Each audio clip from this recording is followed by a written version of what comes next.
We good to go? We're good to go. Exciting. Okay, I'm Ben Hickson, and as Chair Troy identified, I've been involved with running this year's awards, although technically I am co-chair of this with Sean Hendy, who's not here today. And as you can see, awards processes require tremendous organization, followed by winging it when you're presenting them. So let's see how this goes. So first up, we are presenting the Tenley Medal, which is awarded for outstanding fundamental or applied research in technical, natural, or social scientists published by a scientist or scientists within 15 years of their PhD.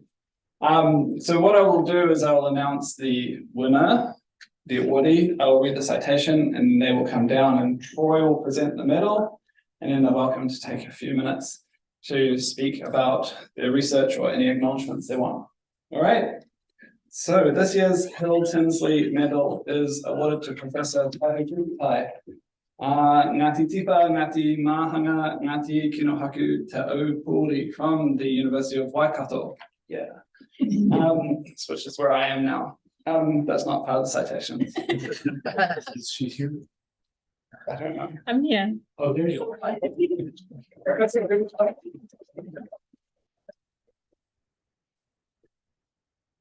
Professor Kukatai is a demographer, sociologist, data scientist, social scientist, and world authority on Indigenous and Māori statistics.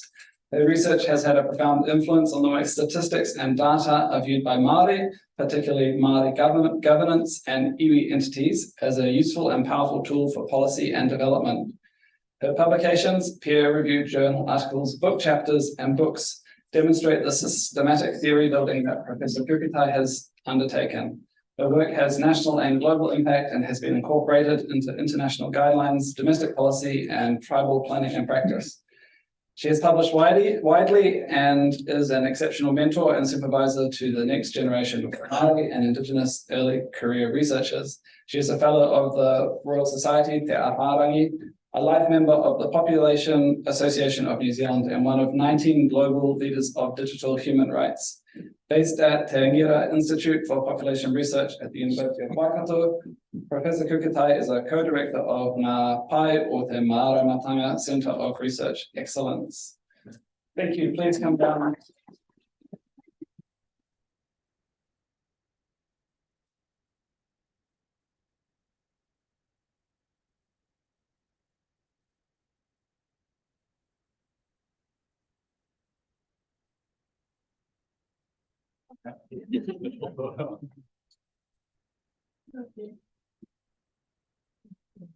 Congratulations. So good to see you.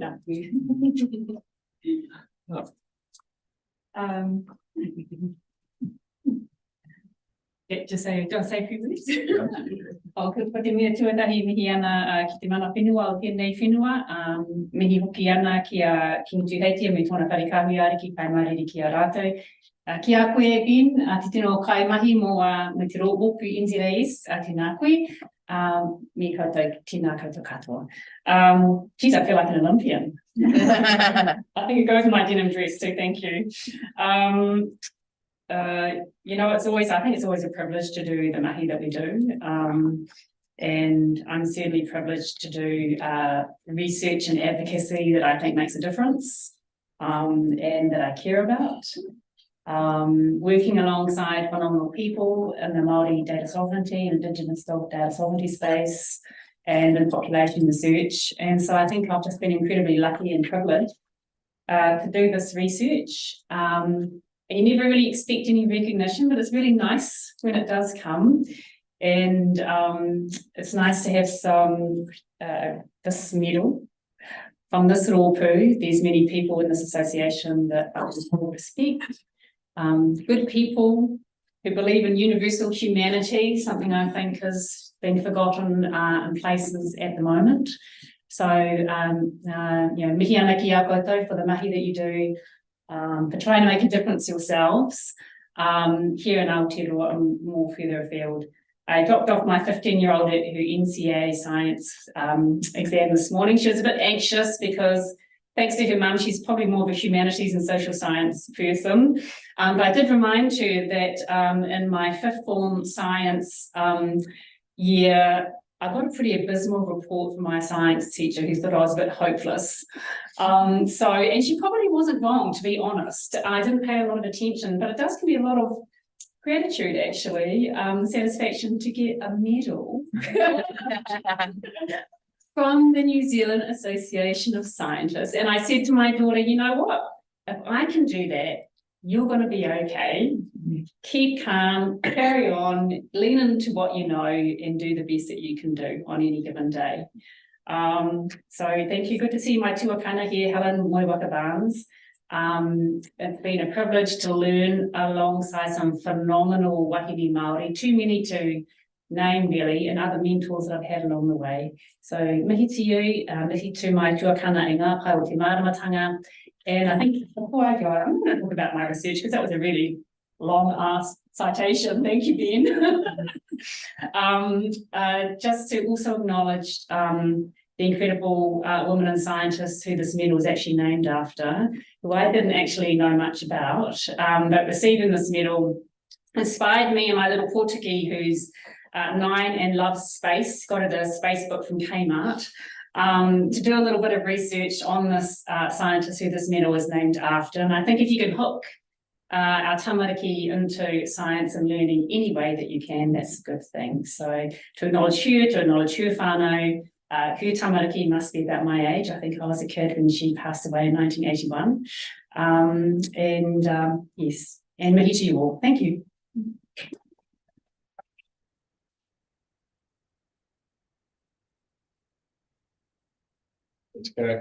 I just take off my awards hat for a minute, put on my NZAS hat, and point out that in our Te Ara Pairangi special issue, which is now live, Tahuka Kutai has a piece on Te Ara Pairangi, which is well worth a read. So I'd have a look at that. Award hat back on. Okay. So next up, we have the Cranwell Medal, which is awarded in recognition of a major and continued contribution to basic or applied research that has added significantly to scientific understanding or resulted in significant benefits to society. And our 2023 award is actually a team award. And it goes to the Ag Research Agricultural Greenhouse Gas Inventory Development Team. I will refrain from reading all of the names that are on the screen. I will read the citation and then I guess the representative or the team can come up. I don't know how many are here. So the 2023 Cranwell Medal is awarded to the Ag Research Agricultural Greenhouse Gas Inventory Development Team. This team has led the development of country-specific emission factors to improve the accuracy of New Zealand's agricultural greenhouse gas emissions estimates. The key goal has been to establish a comprehensive data set and develop emission factors specific to New Zealand's grazed pasture systems for meaningful mitigation strategies. This was critically important because the default values for assessing national emission values used by the Intergovernmental Panel on Climate Change were based on Northern Hemisphere research, where farming systems are quite different. Furthermore, methane and nitrous oxide from agriculture make up about half of New Zealand's greenhouse gas emissions compared to only about 10% in other developed countries.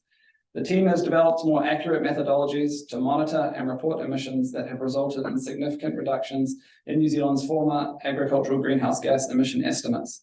The estimated nitrous oxide emissions have been more than halved, and those of methane reduced by about 1/3. The New Zealand Greenhouse Gas Inventory measures New Zealand's progress against obligations under the United Nations Framework Convention on Climate Change and the Kyoto Protocol, and is the official basis for measuring New Zealand's progress towards its international emissions reductions targets. The inventory is an integral part of the government's commitment to reducing climate change, including the developments of targets proposed in the New Zealand Zero Carbon Act and by the Climate Change Commission. Congratulations.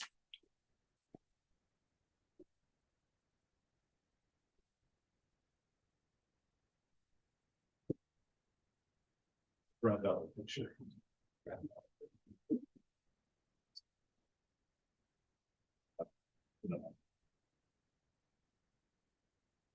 Congratulations, gentlemen. Yeah. I'll get you guys to, I guess, hold the medal. Oh. Be a three-way handshake again. Yes. Here, I'll actually do the handshake if you can. Do it this way. Good. Yeah, we've got quite a few. Quite a few good There's ends. a few Congratulations and welcome to the podium. Thank you very much. Yes. Thank you.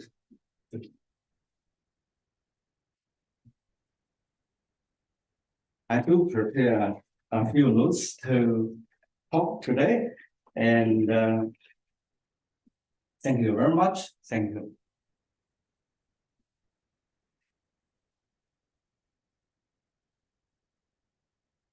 Yeah, we'd like to express our appreciation to the New Zealand Society of Scientists to award us greenhouse gas research team to this Cranwell Medal.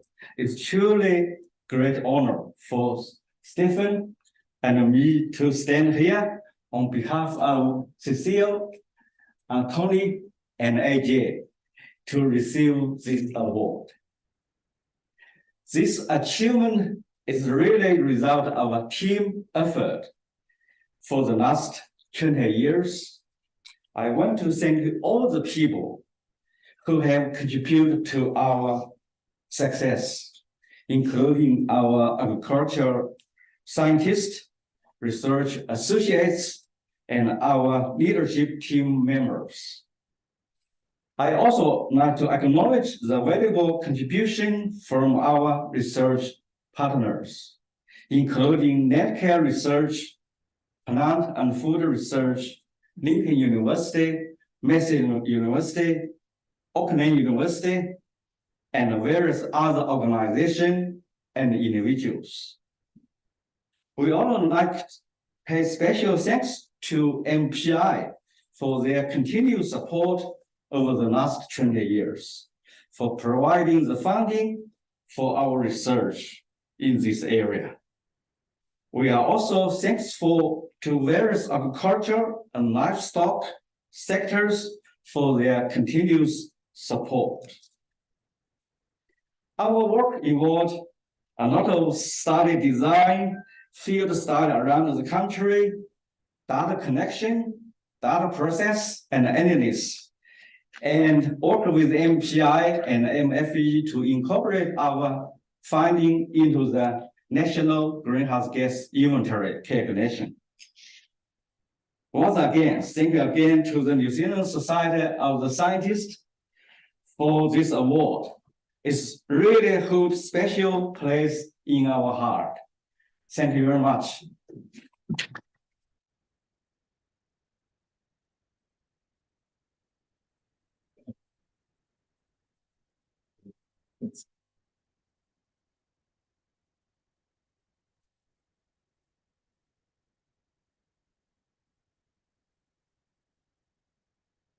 Okay, so our next award is the Marsden Medal, which is awarded for a lifetime of outstanding service to the cause or profession of science, in recognition of science rendered to the cause or profession of science in the widest connotation of the phrase. And this is an award that the judges informed us of the outcome immediately prior to the announcement that this awardee had passed away. So there's a little bit of celebration inherent in this, but I guess there's also an acknowledgement of that. So before I move to the next slide, I will let you know that. So this award is for Distinguished Professor Richie Poulton. So I will read the citation, and then I believe as Sandhya Brahmaraka will come and receive the award on his behalf. Okay, so Professor Richie Poulton has been awarded the 2023 Marsden Medal for his lifetime of service to the study of human development and for his ability to translate academic research in service of policies that support health and well-being across the life course. As director of the Dunedin Multidisciplinary Health and Development Study, Professor Paulton has led and facilitated groundbreaking research on the human life force that changed the way the world thinks about the long-lasting contribution of childhood disadvantage to a range of adult psychosocial and physical health outcomes, and about the role of early self-regulation in individuals' health, wealth, and well-being. These insights support a long list of internationally relevant research articles and the recently published The Origins of You, How Childhood Shapes Later Life. They paved the way for intervention studies to improve health and development from the earliest days of life for those in greatest need, and contributed to policy improvement via government science advisory roles. Professor Paulton's collaborative approach supported teams of researchers to grow, connect, and thrive. Today, the Dunedin Multidisciplinary Health and Development Study is recognized globally for its approach and impact, thanks to the high-quality longitudinal data its teams have collected. Long-term experiments and time series data are hard-won and challenging to sustain, yet in all areas of research endeavor, looking backward is often what allows us to move forward. Through his commitment to the longitudinal approach and focus on the importance of a good start in life, Professor Paulton sets an important example for us all. His work has literally changed the world.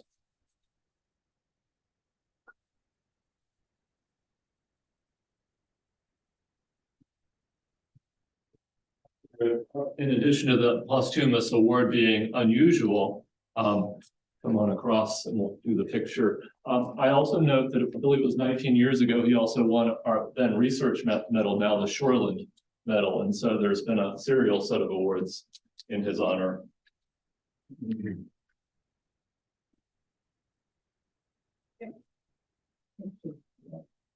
Congratulations on Richie's behalf. Thank you so much for coming. What a citation.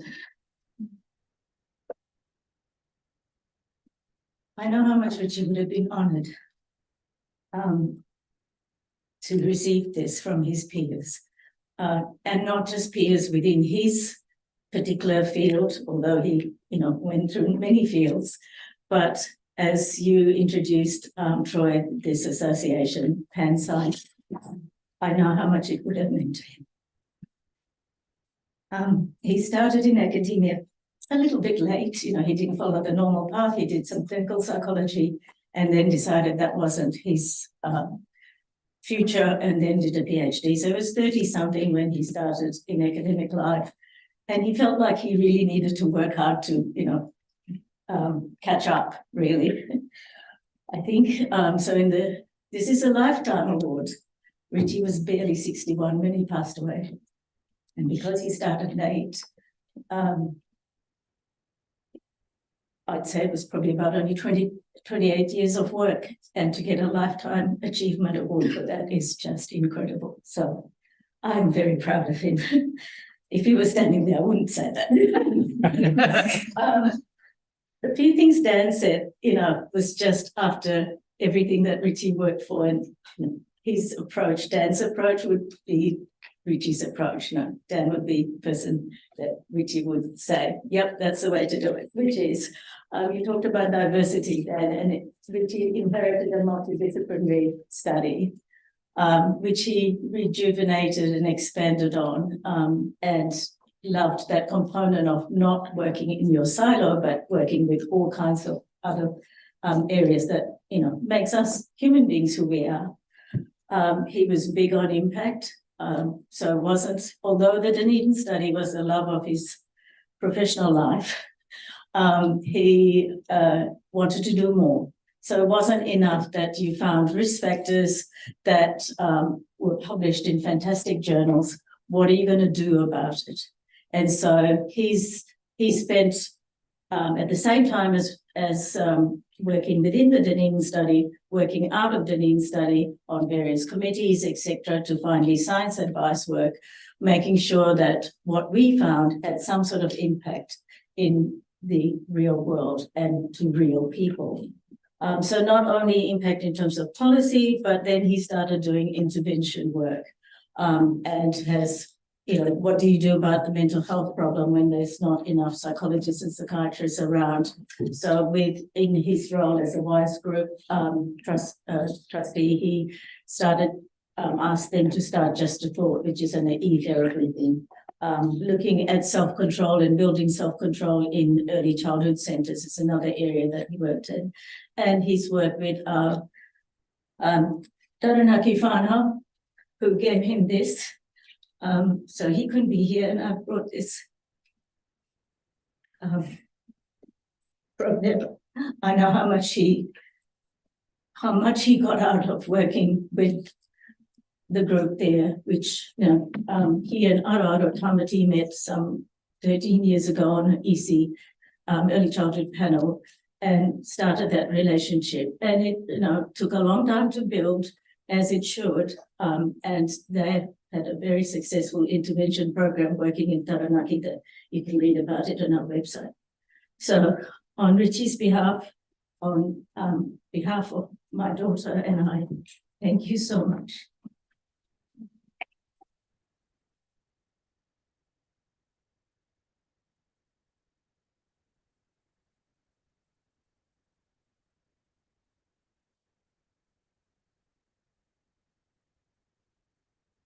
All right, and for our final award, the Cranwell Medal, which is awarded to a practicing scientist or scientists for excellence in communicating science to the general public in any area of science or technology. And the 2023 award is a joint award to Dr. Natalie Netzler and Chris Bouvier. So it will be the citation. This year's Cranwell Medal is awarded to Dr. Natalie Netzler, Ngāti Ruanui, Ngāti Haua, and Chris Bouvier, early career researchers who stepped up when they saw a need for clear, culturally appropriate communication to support Māori and Pacific communities during the COVID-19 pandemic. From mid-2021, the virologist and immunologist teamed up to raise health awareness and health literacy about COVID-19 vaccination within their own Māori and Pacific communities, engaging with Pacific language media, delivering hui and whono, and attending vaccination drive events. The duo's educational videos were presented in multiple languages, including Te Reo Māori, Tongan and Samoan, for the public and frontline health workers to support informed decision-making on vaccination. It was particularly impressive that Natalie and Chris did this alongside their regular duties as early career scientists, showing impressive initiative and dedication to this kaupapa. By making themselves available to speak directly with their communities and answering questions through a kōrero talanoa approach, they have likely formed lasting and meaningful connections and will be well placed to continue this important work as their careers progress. This communication effort was particularly impressive for the clarity of its goals and the ways in which the activities were shaped to deliver them, alongside its focus on communities that are not often directly served by many science communication efforts. Congratulations.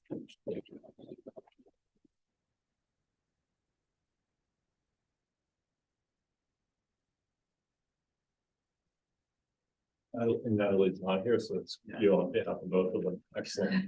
You see that your names are on the back of them, and we'll do the photograph. By the way, congratulations so much. Cool, thank you very much. I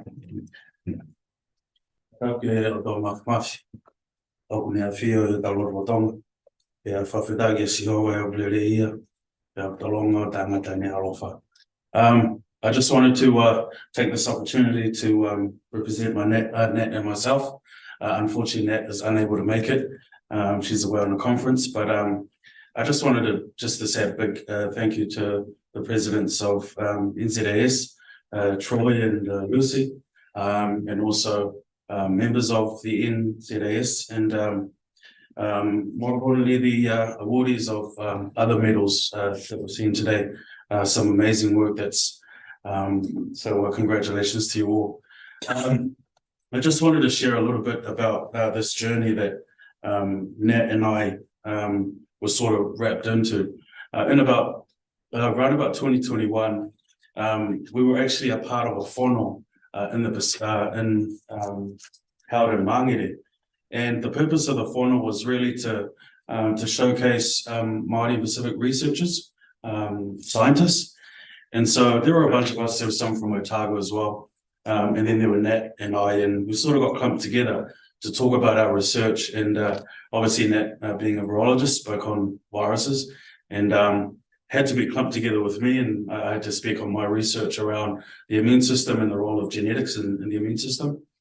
And after that, we got lots and lots of questions from obviously the public around the vaccine and the impacts that that COVID would have. And so we found ourselves having to address a lot of these questions, and I think we gained a lot of attention, particularly in the Pacific community, something that both Nat and I didn't sign up for, most definitely. And shortly after that, we got people approaching us, oh, could you come and share a little bit about about the vaccine and the impacts of COVID on the immune system and so on. So we found ourselves going from one place to another. And shortly after that, me and Nat had to do a number of these different outreach work. And but we were in a position that we had no training whatsoever. I had not done this before, Nat had not done this before. So we didn't even know, what we were really going in to do. And it was really weird to hear your voice on the radio, something that I've just kind of recently discovered. And but we found ourselves in this position where we had to do this, this outreach work. And we were supported by leadership of the Morris Hawkins Centre. They sort of gave us, a little bit of help sort of going over our presentations and things like that. But one thing that we found that was really a highlight was that the communication that sort of went out at the time, was obviously intended for everybody, but there were certain people in the community that really couldn't grasp and really connect with the messaging, for example. And so they'll be calling me, they'll be calling that.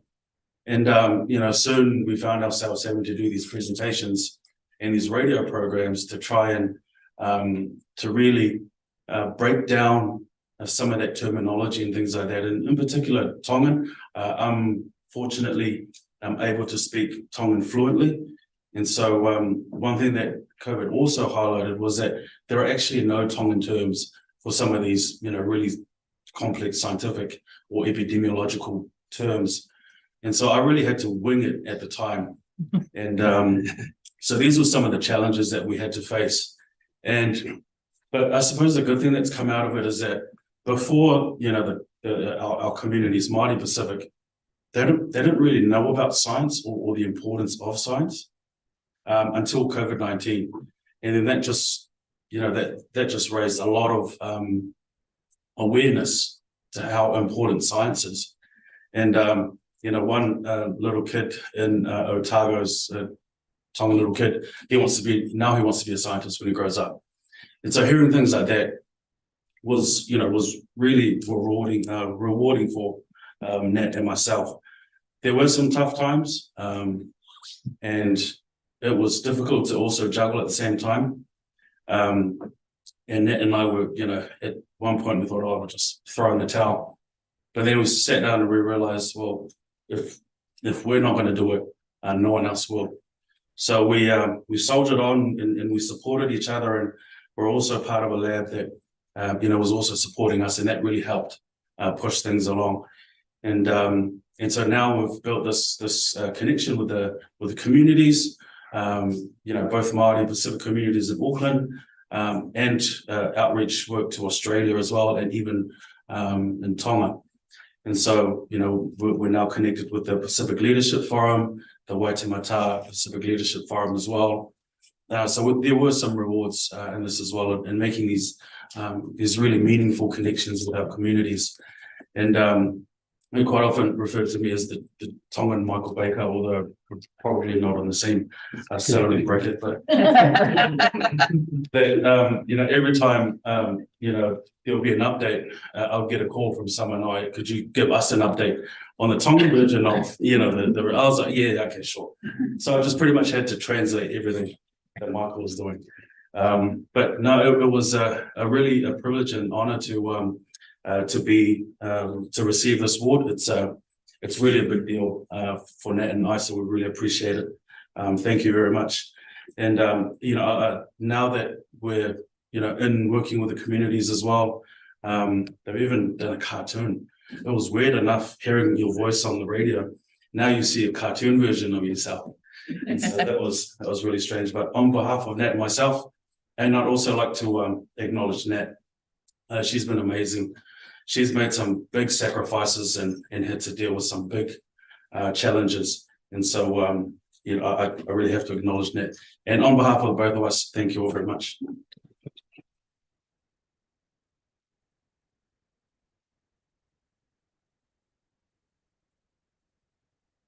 Okay, so just some acknowledgements as we wrap up. So there's the NZAS Awards subcommittee, as I mentioned, Sean Hindi and myself. We're joined by Georgia Carson and Craig Stevens, who's not here. And we couldn't do this without the judges. So there's quite a number of applications that they have to go through, and we keep them as compact as possible, but it's still a large amount of material. So they do a big job, and we're very grateful to them. And the broader council for supporting us in awards. So just to wrap up, if we could just congratulate all our awardees again.